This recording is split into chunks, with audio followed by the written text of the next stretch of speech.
Hello and welcome. You are listening to Pint Size Therapy, where we explore all things related to mental health healing, personal growth and development, emotional wellness, and the human experience in pint-sized bites. I am your host, Dr. Aletha Clark, a licensed psychotherapist, certified hypnotherapist, and master addiction counselor, and I am happy to have you here with me today as you embark on your mental wellness journey. While I appreciate you tuning in, don't forget this podcast is informational only and is not a substitute for seeking out your own mental health counseling with a licensed professional. So join me as we jump into today's episode.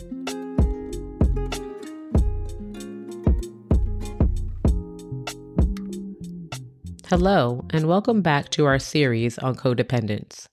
In our last episode, we unpacked what codependence is, how it develops, and how enabling behaviors can keep us stuck in unhealthy patterns. Today, in part 2 of our series, we're going to get specific. We're going to look at the most common traits of codependence and the red flags that show up, especially in romantic relationships. My hope today is that as we go through these, you'll start to notice which ones maybe resonate with you, not as a way to judge yourself, but as a way to better understand your patterns and your needs. So, a codependent person is someone who has navigated through life with unmet emotional needs and nurturing. As a result, they're always frantically seeking to meet their emotional needs and absorb all the nutrients and nurturing they have been missing. Unfortunately, though, in their frenzy, they're often attracted and connected with other individuals who desperately are searching for the same thing. But when two codependent individuals connect and lean on one another, they become more and more dependent on each other. They begin to lose their own identity in one another and become consumed by the cycle of codependency. So in an effort to begin to break this cycle, it's important for us to begin by breaking down some of the core traits of codependence and how they often show up in love. One of the first traits that we often see is that people-pleasing behavior. Constantly saying yes even when you mean no, or even sacrificing your own needs to avoid conflict or abandonment. What about difficulty setting boundaries? Feeling guilty for saying no, or even struggling to separate where you end and your partner begins. And then there's the caretaking and rescuing, taking responsibility for your partner's feelings, moods, and choices, believing it's your job to fix or even save them. And oftentimes we start to see control disguised as love, trying to manage your partner's behavior because you're afraid of what might happen if you don't, mistaking if I can just keep things together, they won't fall apart for love. And also that fear of abandonment, staying in relationships long past their expiration date, accepting harmful or one-sided dynamics to avoid being alone. And as you think about these traits that we just discussed, what red flags have you excused in your relationships because of your fear of losing the other person? Maybe you can ask yourself, did I stay quiet when I wanted to speak up? Did I rationalize away behaviors that hurt me? Did I believe the good moments outweighed the harm even when I felt depleted? Think about journaling some of these questions and these prompts. Write down whatever comes up. This is about just noticing patterns, not necessarily criticizing yourself.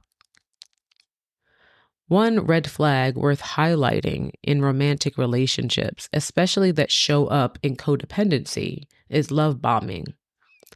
When someone showers you with that affection, the gifts, the promises, and attention early on, making you feel like you've found the one. They may say things like, I've never felt this way about anyone before, or you're my soulmate, even after just a few weeks of knowing each other. They might text constantly, insisting on spending all their time together, shower you with compliments that make you feel like you finally found the love you've always deserved. For someone with codependent tendencies, love bombing can feel very intoxicating, like finally being seen and valued. If you grew up in an environment where love was inconsistent or conditional, being flooded with attention can feel like safety. It feels like being chosen, valued, finally being good enough. But the problem is the intensity is rarely sustainable. Once the love bomber feels secure, the intensity and attention often fades. And that's when the relationship can slip into control, manipulation, or emotional withdrawal. The cycle of emotional highs and lows begins. And this cycle often leads to trauma bonding, where the highs and lows of the relationship create an addictive loop. Trauma bonding happens when the relationship alternates between intense closeness and painful disconnection. The cycle of love bombing, the withdrawal, the apology, and reconciliation creates a kind of emotional addiction. The highs are so powerful that they keep you hooked, even when the lows are deeply harmful. It's like riding a roller coaster. The rush of the highs keeps you waiting in line for another turn, even though you know the drop is coming. For a codependent person, this cycle reinforces the idea that if they just love harder, if they just work harder or sacrifice more, they'll get back to that perfect version of the relationship that existed at the beginning, while ignoring their own unmet needs. But the truth is that those early love bombing behaviors, they're not sustainable love. They're a hook. And when we buy into the hook, we risk losing ourselves in the chase for something that was never real to begin with. A clear example of this pattern comes from the Twilight series with Bella and Edward. Bella quickly molds her entire world around Edward. Her fear of abandonment is so strong that when he leaves, she spirals into depression, losing her sense of identity. Later, when he returns, she accepts his love bombing with intensity, even though the relationship is built on extremes rather than balance. While romanticized in the films, it actually illustrates how codependent traits, that fear of being alone, that clinging to the highs and the lows, the sacrificing self, it can masquerade as epic love. So think about this for a moment.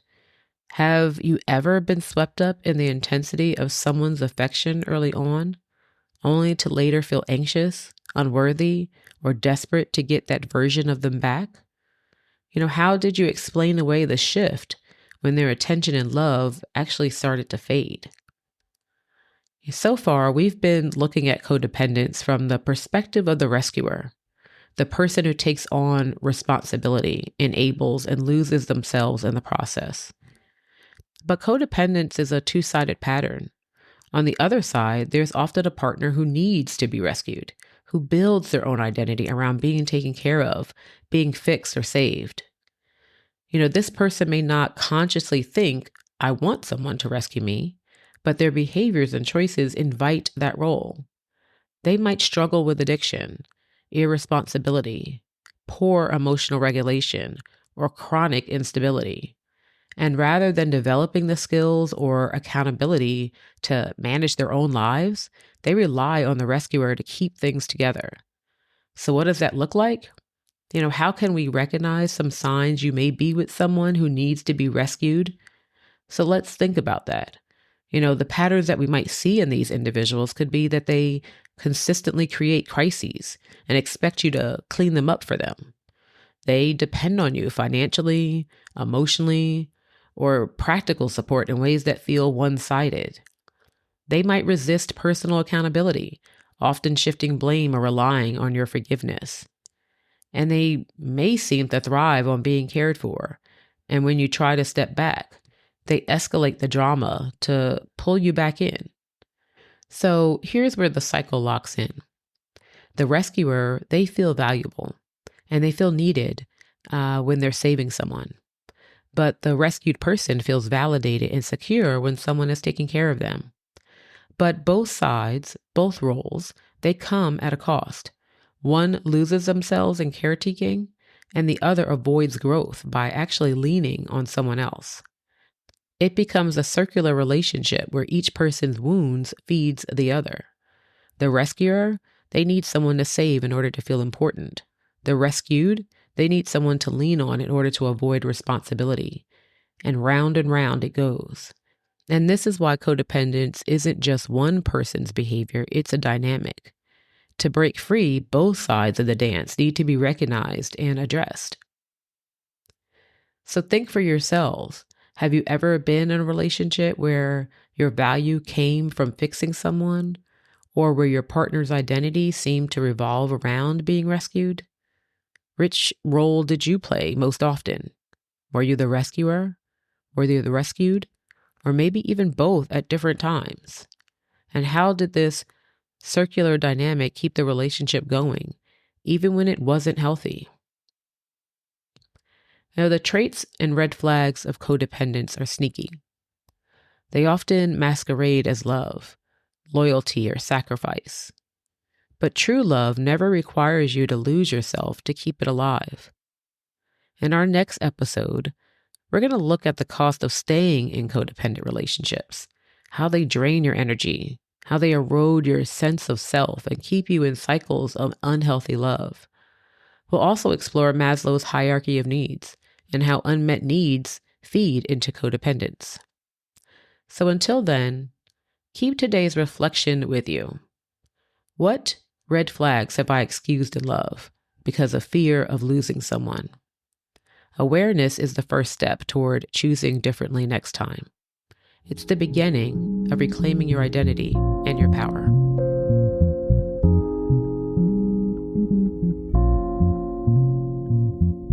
As always, thank you for joining me today on Pint-Sized Therapy. If you found this conversation meaningful, I invite you to leave me a comment, like, subscribe, and share with your family and friends. Come visit my website at pintsizedtherapy.com and my Etsy shop at pintsizedtherapy.etsy.com, where you will find resources to accompany our various discussions and encourage you to continue your wellness journey. Once again, I am Dr. Aletha Clark. Until next time, remember to protect your peace and take care of your mental health.